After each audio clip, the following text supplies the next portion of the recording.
Hello students, welcome back to my channel with a new video. तो आज की इस वीडियो में मैं आपके साथ शेयर करने वाली हूँ medieval period, education in medieval period. ठीक है, तो ये जो टॉपिक था वो बहुत इंटरेस्टिंग टॉपिक है।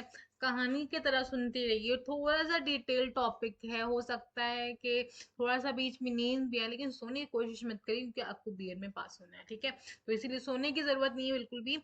और देखते हैं इस टॉपिक को। ये टॉपिक कहानी की तरह सुनिए, कहानी की तरह के मिडिवल पीरियड कैसे आया, फिर उसमें एजुकेशन कैसे हुआ, बस कहानी है इसमें। ठीक है, एक बार जब कहानी आप वो कर लोगे ना तो आपको अच्छी नहीं लगेगी। मुझे पता है हिस्ट्री बहुत बोरिंग होती है, लेकिन अब क्या करें, बीएड में ये है तो हमको उसमें पढ़ना ही पढ़ना है। तो इससे पहले की जो वीडियो है वो मैंने आपके साथ शेयर करी हुई है वैदिक पीरियड की। ठीक है, एजुकेशन इन वैदिक पीरियड की मैंने पार्ट 1 पार्ट 2 दोनों मैंने वीडियो बना के डाल दी है।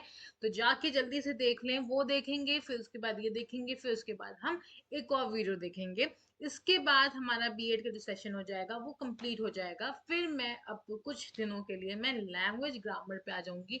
इंग्लिश ग्रामर पे हम पढ़ेंगे, बढ़िया बेस लेके टॉप तक पढ़ेंगे, बहुत मजा आएगी। अच्छे से पढ़ेंगे, बहुत इजीली समझ में आ जाएगा ग्रामर। तो वो आप लोगों के लिए भी अच्छा है और मुझे पढ़ाने में मजा आएगा, आप बोर नहीं होंगे। ठीक है, तो एजुकेशन इन मेडिवल पीरियड पढ़ते हैं आज जल्दी से, without wasting any time. Video को स्टार्ट करते हैं, सेशन को शुरू करते हैं। Let's learn together. चलिए बच्चों स्टार्ट करते हैं। सबसे पहले इंट्रोडक्शन पढ़ लेते हैं। अब जैसे इंट्रोडक्शन आएगा तो आप लोग कहोगे ये क्या आ गया भाई, तो बहुत मतलब बोरिंग होने वाला है, लेकिन नहीं, बोरिंग नहीं होगा। पॉइंट वाइज समझेंगे सारे इंट्रोडक्शंस को। चलिए पहला इंट्रोडक्शन पढ़ते हैं। जो मिडिवल पीरियड था, मिडिवल पीरियड मतलब क्या, यहाँ पे बोल रहा है बीच का पीरियड जो था। ठीक है, जो बीच के पीरियड में थे, जो बीच का मिडिवल मतलब बीच, मेडिवल में जो बीच का, जो हमारे इंडिया में जो मिडिवल पीरियड आया था वो किसका था, मुगलों का था। ठीक है, ये हमको पता है, मुगलों का वहां पे राज चल रहा था। तो मिडिल में मतलब middle in the 18th century के मिडिल में था। ठीक है, before the British rule, British rule के पहले की बात है। तो ये कब आया था, ये आया था 10th ऑफ सेंचुरी को, एडी में और to the middle of 18th century, 18th century के मिडिल में आया था।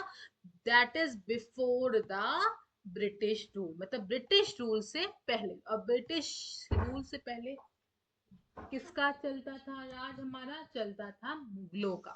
ठीक है, नेक्स्ट आगे बढ़ते हैं, क्या बोल रहा है। ड्यूरिंग दिस सिस्टम, जो during this system the Muslim system of education was predominant. Muhammad Ghaznavi invaded the country and established a large number of schools and libraries in own country by looted wealth. Later on, when the Muslim rulers established permanent empire in India, they introduced the system of education. अब यहाँ पे क्या बोल रहा है कि basically let me take a pointer. हाँ, तो अब यहाँ भी क्या बोल रहा है, बेसिकली ये इस सिस्टम के मेडिवल सिस्टम में क्या था, ये मुस्लिम का सिस्टम था। जो मुगल्स थे वो ज्यादा थे यहाँ पे। तो उनके लिए बेसिकली जो एजुकेशन थी वो क्या थी, प्रीडोमिनेंट थी, मतलब इम्पोर्टेंट रोल प्ले करती थी। तो जो मोहम्मद गजनीवी थे, बेसिकली इन्होंने क्या करा था, इंडिया में इन्वेड किया था और इन्होंने large number of schools, libraries बनाई थी। जो कि, और वो लाइब्रेरीज और स्कूल कैसे, किस वेल्थ से बनी थी, जो कि उन्होंने जो दूसरी जहाँ पे वो रहते थे, अपनी ही कंट्री को लूट के उन्होंने यहाँ पे क्या बनाया, स्कूल एंड लाइब्रेरीज बनाए। ठीक है, लेकिन जब फिर मुस्लिम रूलर जो थे, जब वो परमानेंट एम्पायर हो गया, क्योंकि ये कुछ दिनों के लिए ही थे, तो जब मुस्लिम एम्पायर यहाँ पे परमानेंट हो गया तो क्या होगा, उन्होंने इंट्रोड्यूस किया न्यू सिस्टम ऑफ एजुकेशन। ठीक है, मोहम्मद गजनी जो थे वो कुछ महीने के लिए थे, कुछ दिनों के लिए थे, तो उन्होंने अपना स्कूल बनाया, अपने रूल्स बनाए, अपनी लाइब्रेरीज बनाई, अलग अलग तरीके की चीजें बनाई, उनका एजुकेशन सिस्टम अलग था। लेकिन जैसे ही मुस्लिम रूलर यहाँ पे स्टैब्लिश हुए, परमानेंट हुए, उनका जो इंट्रोडक्शन उन्होंने न्यू इंट्रोड्यूस करा दिया था, new system of education. I hope कि आपको ये 2 पॉइंट समझ में आ गए होंगे। आगे बढ़ते हैं। कॉन्सिक्वेंटली अगर हम एशियन एजुकेशन में देखें तो ये बहुत बड़ा चेंज था। ठीक है, मतलब बहुत बड़ा ये चेंज था। क्योंकि क्यों चेंज था? क्योंकि इससे पहले हमने क्या पढ़ा है बच्चों? हमने पढ़ा है वैदिक पीरियड। अब वैदिक पीरियड में उनके रूल्स, उनके एजुकेशन के सिस्टम्स अलग थे। लेकिन जब ये आया तो यहाँ पे क्या हुआ कि ये भी एजुकेशन सिस्टम में बहुत बड़ा चेंज माना गया था।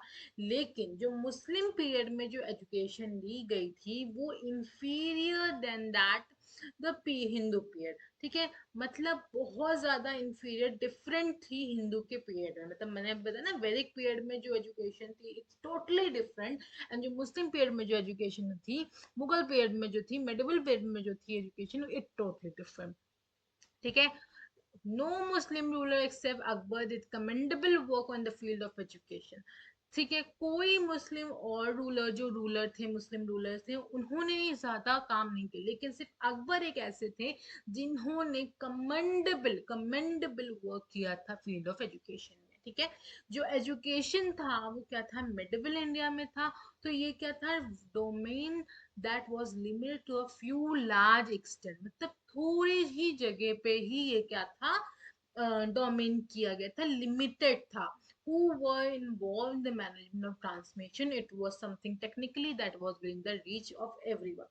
अब इसको कुछ ऐसा करना था कि ये सारे जिनको एजुकेशन नहीं मिली है उनको भी एजुकेशन मिलना शुरू हो जाए। आगे बढ़ते हैं। फिर यहाँ पे क्या हुआ? The rise of मोहम्मदिज्म।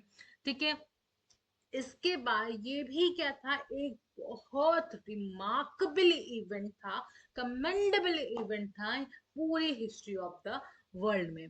अब इसमें क्या हुआ? जो इंटायर हिस्ट्री थी इंडिया की, underworld transformation of rise of मोहम्मदिज्म।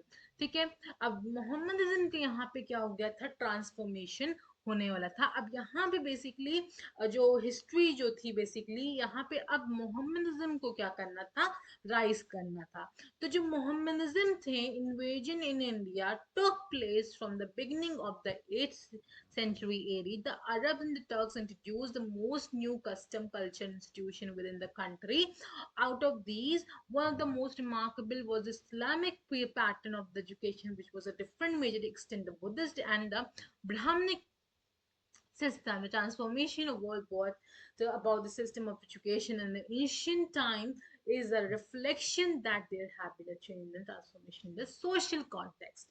अब यहाँ पे क्या हो रहा था? जब मोहम्मदन का राइज करना था, बेसिकली लोगों को इससे रूबरू कराना था, तो अब यहाँ पे बेसिकली जो 8th सेंचुरी में बेसिकली ये चीज हुई थी। जो अरब्स थे, और जो टर्की के जो लोग थे जिनको टर्क्स कहा जाता है, उन्होंने अपना अलग कस्टम शुरू किया, उन्होंने अपना अलग कल्चर, उनका इंस्टीट्यूशन जो थी उनकी कंट्री के विद इन थी। और इससे भी बड़ा क्या रिमार्केबल है कि इस्लामिक पैटर्न, लेकिन क्योंकि यहाँ पे एक नया कल्चर ऐड हो रहा था, इस्लामिक पैटर्न ऑफ एजुकेशन भी अलग था, जो कि बुद्धिस्ट और ब्राह्मणिक सिस्टम, ब्राह्मणिक सिस्टम यहाँ पे किसको बोला है? यहाँ पे ब्राह्मणिक सिस्टम बोला है बेसिकली वैदिक पीरियड वाले लोगों को। ठीक है, तो ये सारी चीजों को चेंज करना ना एक बहुत बिग ट्रांसफॉर्मेशन यहाँ पे सोशल कॉन्टेक्चुअल के अनुसार देखे तो सोशल कॉन्टेक्स्ट में बहुत बड़ा यहाँ पे ट्रांसफॉर्मेशन या चेंजेस थे। चलिए आगे बढ़ते हैं। ये जो सिस्टम ऑफ एजुकेशन था मेडिवल इंडिया में, प्राइमरली किसको फोकस किया गया था? यहाँ पे इस्लामिक और मुगल सिस्टम को ज्यादा फोकस किया गया था, क्योंकि इनकी जो सोशल रियलिटीज थी, particularly interplay between a democratisation of education. अगर लोगों को हम बेसिकली, इनका जो फोकस था इस्लाम पे था और मुगल सिस्टम पे था, तो ये ज्यादा से ज्यादा एजुकेशन जो दे रहे थे बेसिकली वो इस्लामिक और मुगल सिस्टम में जो एजुकेशन आ रही थी उसी पे ज्यादा ये फोकस कर रहे थे। जो कि क्या थी? The emergence of the knowledge society, globalization had large influence upon the education process all society in making an attempt with meet all challenges problem of the country into consideration international dimension of the education। मतलब ये सारी चीजों को ध्यान में रखते हुए basically यहाँ पे हम प्राइमरी जो मिडिवल इंडिया का जो फोकस था वो था इस्लाम को कैसे बढ़ाना है, बेसिकली इस्लामिक एजुकेशन देनी थी लोगों के अंदर। ठीक है, मिडिवल पीरियड में मिड का पीरियड था, तो वहां पे राइज ऑफ मोहम्मदिज्म हुआ था। तो बेसिकली उसको बढ़ाना था बेसिकली लोगों में, बच्चों को उसमें, तो इस्लामिक पैटर्न के अनुसार वो लोग क्या करते थे, एजुकेशन प्रोवाइड करते थे। नेक्स्ट बढ़ते हैं objective of education in medieval India. अब इसका जो मेन ऑब्जेक्टिव्स थे मेडिवल इंडिया में, वो क्या ऑब्जेक्टिव क्या था मेडिवल एजुकेशन लाना, मेडिवल इंडिया में क्या ऑब्जेक्टिव्स थे, आइए देखते हैं। सबसे पहले देखते हैं इस पीरियड में जो प्राइमरी ऑब्जेक्टिव था वो क्या था, propagation of education to extend the knowledge along with the promoting Islam। ठीक है, बेसिकली एजुकेशन को एक्सटेंड करना, नॉलेज भी देना और साथ ही साथ इस्लाम को प्रमोट करना। ठीक है, ये इनका प्राइमरी ऑब्जेक्टिव था। और जो ऑब्जेक्टिव थे वो क्या थे, to extend knowledge and propagate Islam, knowledge भी देना और इस्लाम को प्रोपोगेट मतलब इस्लाम को प्रमोट भी करना इनका मेन ऑब्जेक्टिव था।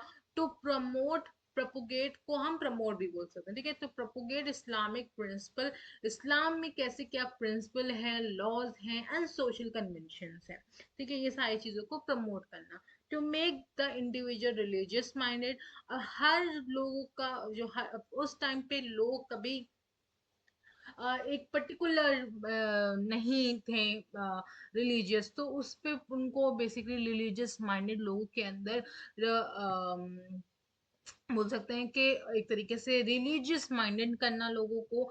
मुस्लिम education aim at the achievement of the material wealth and prosperity, material world wealth and prosperity पे भी यहाँ पे मुस्लिम एजुकेशन क्या करता था, एम करता था। आइए आगे बढ़ते हैं, एजुकेशन ऑब्जेक्टिव्स क्या थे। देखिए बड़ा मैंने सिंपल सा बड़ा खूबसूरत सा मैंने ये बनाया हुआ है प्रेजेंटेशन, ये स्लाइड तो देखिएगा, ध्यान समझिएगा इसको। The institution that provide school education were known as maktabs, whereas those institutions that made for provision for higher learning were known as the madrasas। ठीक है, वो इंस्टीट्यूशन जहाँ पे हमारी स्कूल एजुकेशन दी जाती थी उन्हें हम क्या कहते थे, मकतब्स कहते थे, मकतब्स हम कहते थे बेसिकली। और वेयर एज, लेकिन जो इंस्टीट्यूशन जो हायर लर्निंग के लिए होती थी, हायर लर्निंग के लिए जहाँ पे बच्चों को भेजा जाता था, उनको हम क्या कहते थे, मदरसास भी कहते थे। अब ये जो मकतब्स थे वो जनरली कौन कैसे रन करते थे, पब्लिक डोनेशन के थ्रू मकतब्स को चलाया जाता था, पब्लिक डोनेशन होता था। लेकिन ये जो मदरसा थे ये क्या था, कौन मेंटेन करता था, maintain by the rulers and the nobles. जो उस टाइम पे जो भी नोबल्स होंगे या जो भी रूलर्स होंगे वो मदरसा चलाते थे, मेंटेन करते थे। सो यहाँ पे 6 different types of institution थे। These include those that were maintained and maintained by the rulers। ठीक है, अलग अलग तरीके के 6 different types के institutions थे जो कि कौन मेंटेन करता था, कौन संभालता था, रूलर और नोबल्स संभालते थे। ठीक है, those that were launched by the individual scholar with the help of the support obtained from the state or donation, those that were associated with the mosque, those were that associated with the tombs, those were that started with the, मतलब ये अलग अलग चीजें अलग अलग चीजों से क्या थी, एसोसिएट करती थी। कुछ स्कॉलर्स से एसोसिएट करती थी, कुछ मॉस्क्यू से एसोसिएट करती थी, कुछ टॉम से एसोसिएट करती थी, कुछ जो सूफी होस्ट पीसेस थे उससे सारे अटैच थे। ठीक है, तो बेसिकली एक दूसरे से ये लिंक थे।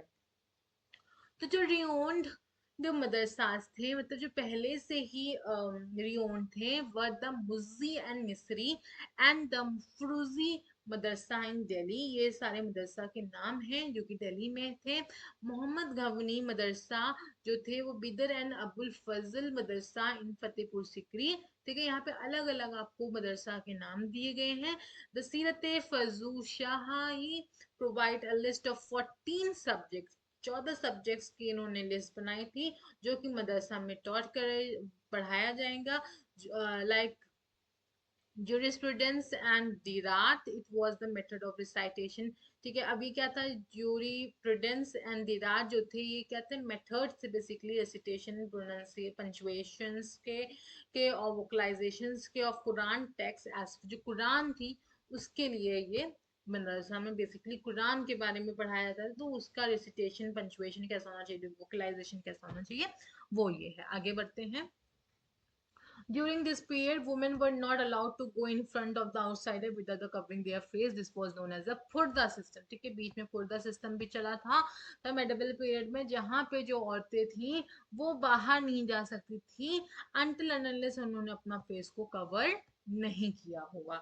ठीक है, due to the prevalence of the purdah system education among the, अब पर्दा सिस्टम्स की वजह से क्या हो रहा था, जो एजुकेशन जो दी जा रही थी वुमेन को वो बहुत ज़्यादा क्या हो गई थी, लिमिटेड हो जा रही थी, ज़्यादा एजुकेशन नहीं दी जा रही थी वुमेन को.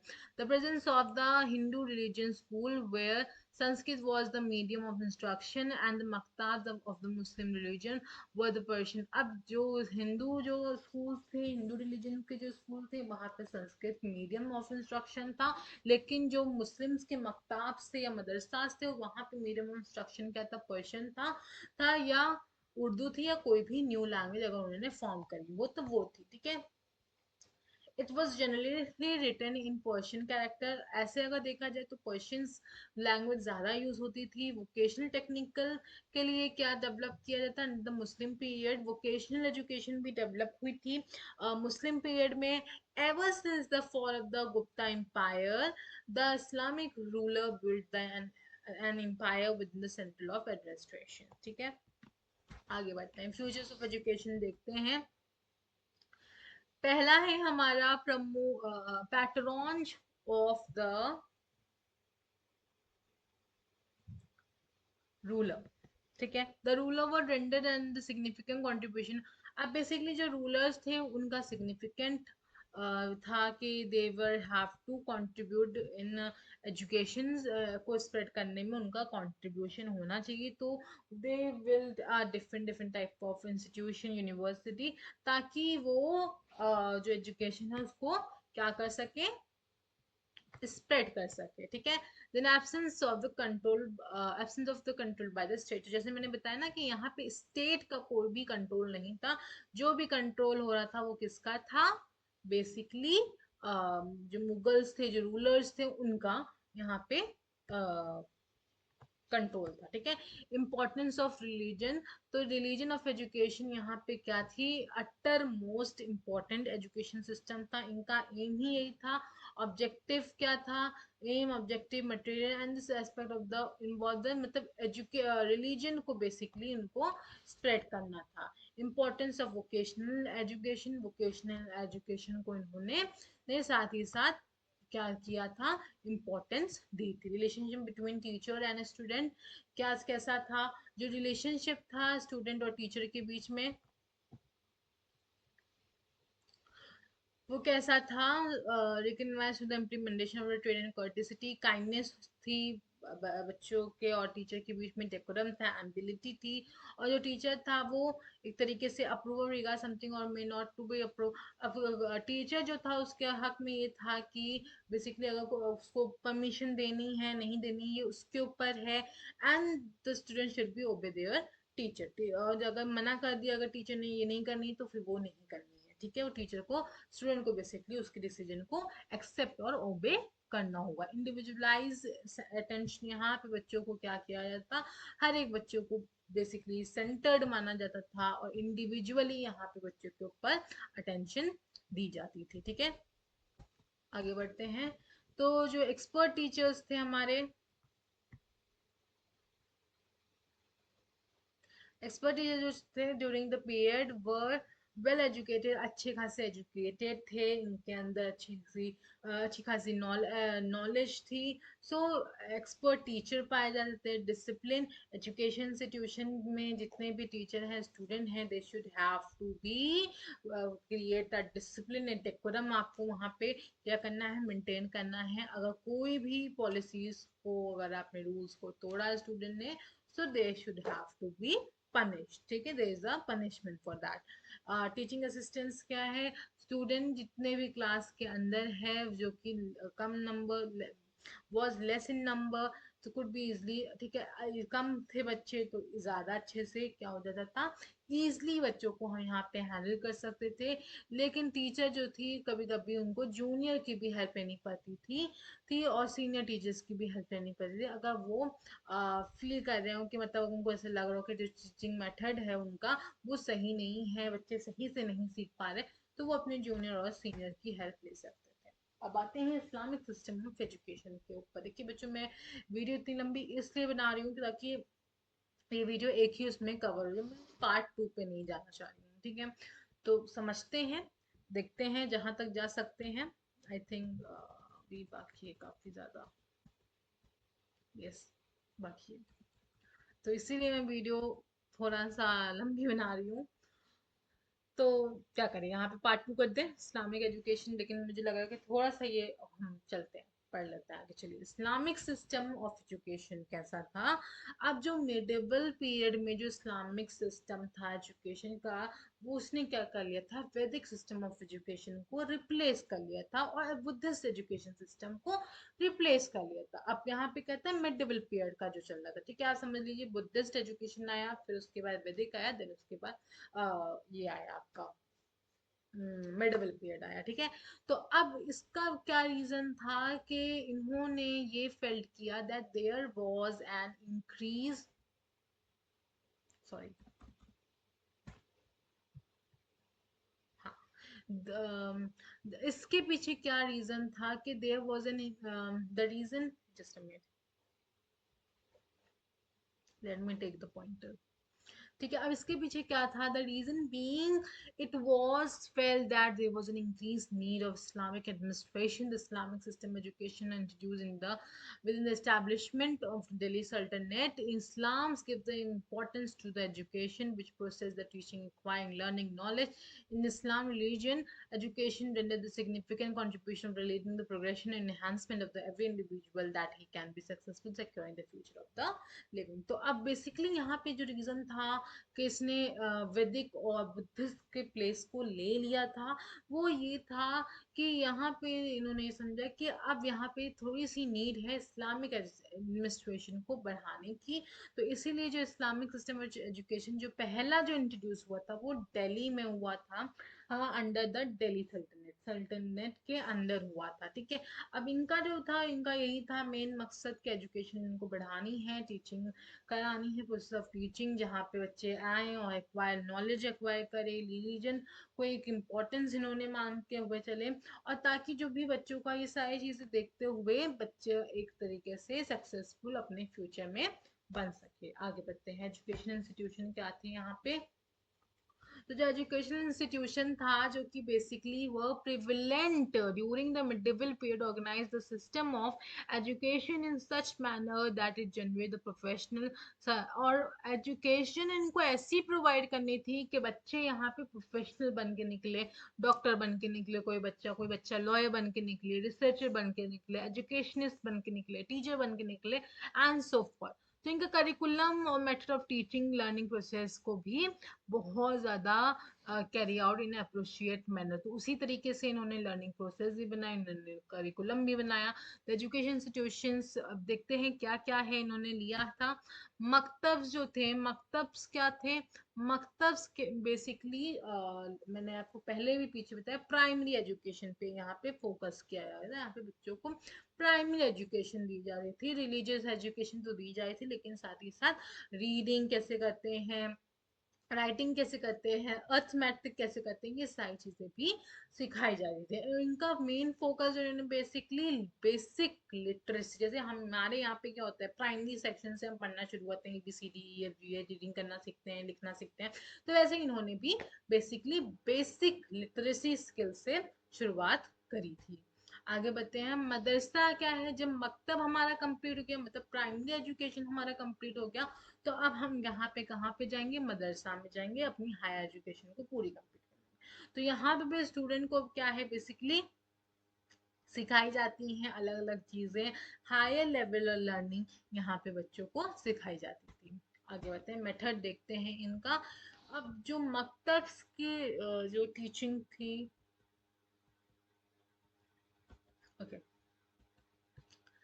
अब मकतज में जो टीचिंग थी वो बेसिकली प्राइमरी प्लेस पे टुक थी, जो कि यूज हो रही थी ओरल मेथड में, ठीक है। ओरल मेथड के थ्रू अब मेमोराइजेशन ऑफ असाइन लेसन, जो भी लेसन दिया जा रहा था उसको बेसिकली मेमोराइज करना था बच्चों को, मतलब रटना था, और ओरल मेथड ज़्यादा हो रही थी। ठीक है, टीचिंग वहाँ पे। और जो एम्परर अकबर थे उन्होंने करेज किया था राइटिंग को भी एज अ, मतलब जो भी आप बच्चों को पढ़ा रहे हो आप उसको एक स्क्रिप्ट फॉर्म में लिखवा के भी बच्चों से आप देखो। तो ये जो स्ट्रक्चर ऑफ एजुकेशन था एटम हैज बीन द, और किसने दिया था, by to about the systemisation, Akbar ने चीज बोली थी। तो अब स्टूडेंट यहाँ पे क्या कर रहे थे, बेसिकली अल्फाबेट की नॉलेज भी ले रहे थे, नंबरल लॉजिक भी ले रहे थे, वर्ड नॉलेज भी ले रहे थे, सारी चीजें यहाँ पे ले रहे थे। अब इनका एग्जाम भी होता था पहले इसमें, और रेगुलेशन जो भी रूल्स एंड रेगुलेशन उसको तो फॉलो करना ही है, कर्टिसिटी काइंडनेस बिटवीन होना चाहिए टीचर्स के बीच में। देखिए मैं पूरा नहीं पढ़ के बता रही हूँ, it will take too much time, ठीक है। आई थिंक 25 मिनट्स से ज्यादा की वीडियो हो गई है, ठीक है। तो आर्ट ट्रेनिंग वर्क सारी मतलब यहाँ पे दी जा रही थी। मदर गर्ल्स एंड वुमेन्स के लिए अलग एजुकेशन सिस्टम था और बॉयज के लिए अलग था, ठीक है। नेक्स्ट देखते हैं यहाँ पे। अब ये सिस्टम मेडिवल पीरियड का जो स्ट्रक्चर था, अब यहाँ पे क्या था, ट्रेडिशनल एजुकेशन को ज़्यादा डेवलप किया जा रहा था। अबिदास एंड भगदड़ जैसी Abbasids of Baghdad, the scholar belong to country such as Samarkand, Bukhara, Iran look up to the Indian scholar, ठीक है। ये सारे लोग क्या कर रहे थे, बेसिकली लुक अप कर रहे थे मदरसा वाले एजुकेशन पे। तो इनके जो थी basically writing, prose, memorisation, oral, ये सारी चीज़ों को ये क्या कर रहे थे, फॉलो आउट कर रहे थे। तो यहाँ मेथड भी सेम है, ठीक है। सेम चीज है जैसे कि हर, बस यहाँ पे क्या थी, राइटिंग आ गई, आपकी स्किल ऑफ राइटिंग आ गई, प्रोज एंड पोइट्री आ गई, ठीक है, और न्यू लैंग्वेज सीखना। ओके स्टूडेंट, तो अब मुझे लगा कि मुझे पार्ट 2 पे बढ़ना ही पड़ेगा, क्योंकि the educational system under the Mughal ये थोड़ा सा ज्यादा लंबा है, हो जाएगा। वैसे 3 ही स्लाइड है, नहीं जाते हम लोग, चलिए। अब हम ये पढ़ लेते हैं, education system under the Mughal. अब इनका कैसा, मुगल्स के अंदर कैसा था, जो मुगल पीरियड था वो क्या था, कंट्रीब्यूट किया था सिस्टम ऑफ एजुकेशन में। और इसी पीरियड में मुगल एम्परर जो थे इन्होंने enormous understanding for the learning, मतलब इन्होंने बहुत ज्यादा क्या कहते हैं सिग्निफिकेंट इन्होंने एजुकेशन में दिया था। अब अलग अलग पाठशाला, विद्यापीठ, मकतब, मदरसा, इंस्टीट्यूशन इन्होंने क्या करी थी, बनाई थी बच्चों के एजुकेशन और लर्निंग को स्प्रेड करने के लिए। जो मुगल एम्परर थे अकबर, उन्होंने एब्सोल्युटली ट्रिमेंडस काम किया था एजुकेशनल इंस्टीट्यूशन से रिलेटेड। उन्होंने अलग अलग तरीके के इस्टेब्लिश किए थे, कॉलेज नियर जामा मस्जिद। अब इस टाइम पे क्या होता था, जो एजुकेशन सिस्टम था was not a state subject, मतलब हर स्टेट में नहीं था, लेकिन डिफरेंट डिफरेंट स्टेट्स में एलिमेंट्री एजुकेशन को प्रोवाइड करने की कोशिश करी गई थी, as well as in temple and mosque, दोनों में ही। The function of the temple and mosque in term provision education was depends upon the donation. अब जितना भी अब ये जो टेम्पल और मॉस्क्यू में जो एजुकेशन दी जाती थी, बेसिकली ये डोनेशन पे डिपेंड हो रही थी जो कि रूलर दे रहे थे। Wealthy individual and donors, Sanskrit and Persian were also the in temple. अब संस्कृत और पर्शियन को भी इंट्रोड्यूस कराया पढ़ाया जा रहा था, टेम्पल्स में भी और मॉस्क्यू में भी। मतलब टेम्पल में भी संस्कृत और पर्शियन पढ़ाया जा रहा था, और मॉस्क्यू में भी संस्कृत और पर्शियन को महत्व दिया जा रहा था, ठीक है। One of the most of the main area of disadvantage of the women. अब यहाँ पे जो बेसिकली डिसएडवांटेज था वो क्या था, वुमेन्स के लिए था, क्योंकि उनको लिमिटेड एजुकेशन वहाँ पे मिल रही थी। अब वोकेशनल एजुकेशन में इन्होंने क्या क्या देखा, देखते हैं, है कि इस पीरियड में, मुस्लिम पीरियड में वोकेशनल टेक्निकल प्रोफेशनल एजुकेशन को ज़्यादा महत्व दी गई। और जो individual begins to acquire the education on the basis of their skill, ability and interest. बच्चों की क्या स्किल है, क्या एबिलिटीज है, क्या इंटरेस्ट है, उसी के हिसाब से यहाँ पे तो अलग अलग तरीके की चीज़ों में बच्चों को लगा दिया जाता था जिसमें वो इंटरेस्टेड है, जैसे silk weaving, carpentry, pottery making, dyeing, art work, handicraft, working with the metal, precious stones, production of garments, jewellery etcetera, ठीक है। अलग अलग एक्टिविटी में जो भी बच्चा जिसमें भी इंटरेस्ट है उसको उसी में भेज दिया जाता था। The Mughal emperor took a keen interest in the art work and handicraft. अब जो मुगल एम्परर्स थे उन्होंने का जो मेन जो बहुत इंटरेस्ट उन्होंने दिखाया वो आर्ट वर्क और हैंडीक्राफ्ट में दिखाया। The Mughal painted wear gold and silver ornament famous even present existence. ठीक है, अगर आप देखो कि पहले के लोग बहुत ज़्यादा पेंटिंग्स एंड वो, तो they have their own interest on this fine fabric shawl painted work was a gold and silver ornament in India to comes of the professional technical vocational education। ये सारी चीज़ें प्रोवाइड की जा रही थी। ठीक है, कंक्लूजन में पढ़ते हैं कि क्या बोल रहा है। तो ये कंक्लूजन में यही बताया गया है कि यहाँ पे मैं सिंपल तरीके से आपको एक नॉर्मल उसमें बताती हूँ कि मेरा गला एकदम वो हो गया है। तो कंक्लूजन में बेसिकली यही बताया जा रहा है कि बेसिकली यहाँ पे जो मुस्लिम सिस्टम ऑफ एजुकेशन था, उनका ऑब्जेक्टिव था रिलीजियस एजुकेशन को बढ़ाना, एक्सटेंशन ऑफ नॉलेज को बढ़ाना और प्रोपोगेशन ऑफ इस्लाम। ये उनका 3 मेन ऑब्जेक्टिव उनको पूरा करना ही करना था। साथ ही साथ इन्होंने स्टेट का कंट्रोल नहीं था, मतलब कोई स्टेट का पर्सन यहाँ पे कंट्रोल नहीं करता। कंट्रोल कौन कर सकता है? सिर्फ रूरल एरिया में जो रूलर्स थे वही सिर्फ यहाँ पे कंट्रोल कर सकते थे। Religion, significance of vocational norms, rules, सारी बच्चों के बीच में कैसा रिलेशनशिप, एक अंडरस्टैंडिंग, डिसिप्लिन का रिलेशनशिप होना चाहिए, कैसे कैसे वुमेन्स को कैसे एजुकेशन प्रोवाइड की जाए, ये सारी इनकी मेन मकसद था। लेकिन धीरे धीरे ये सिस्टम क्या हो गया, हाँ मतलब कुछ इसमें स्ट्रैटेजीज पॉलिसीज ऐसी भी थी जो अपनाई गई, लेकिन कुछ ऐसे स्ट्रैटेजीज पॉलिसी जैसे वुमेन को एजुकेशन लिमिट करना, तो वो चीज़ सही नहीं थी बेसिकली। तो उसको वो क्या किया गया, आगे जाके कहीं ना कहीं हटाया गया। तो ये सारी रिस्ट्रिक्शंस जैसे जो थी एजुकेशन में, तो ये सारी चीज़ें हटाई गई थी बाद में।